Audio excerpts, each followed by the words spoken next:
कहा कि मुख्यमंत्री का पुतला दहन किया है और आगे की रणनीति क्या है? जोहार छत्तीसगढ़। आज हमारे भूज ताबिक संगठन भाईमान और छत्तीसगढ़ और हमारा छत्तीसगढ़ क्रांति सेनक भाईमान और सेनानी भाईमान और समूच के समाज के हमारे मानिकपुर चंद्र समाज के भी सब भाईमान सकला है।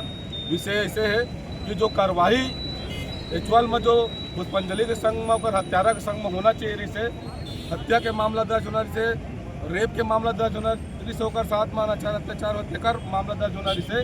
लेकिन वहाँ के सोशल मीडिया के माध्यम पत्र व्यवहार से पता चलते पत्राचार से कि आत्महत्या में उत्साह है करके धारा लगा के मामला ला रफा दफा करे के प्रयास किए जाते। तो आज हमन वाला श्रद्धांजलि भी दे कैंडल मार्च निकाल के, साथ ही साथ आज वहाँ मध्य प्रदेश सरकार के जो मुख्यमंत्री है मोहन यादव जी, जेकर संज्ञान में ये पूरा बात है, ओकर आज हम पुतला दहन करके पूरा होला अवगत करा है कि हमारा न्यायिक जांच, मजिस्ट्रेट जांच या सीबीआई जांच करवा जाए।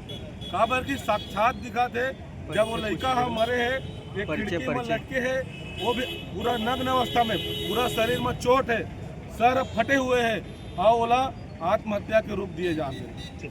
ये बहुत बड़ा विडम्बना के समय है। परिचय देता मोर नाम अतुल दास महल, छत्तीसगढ़ का।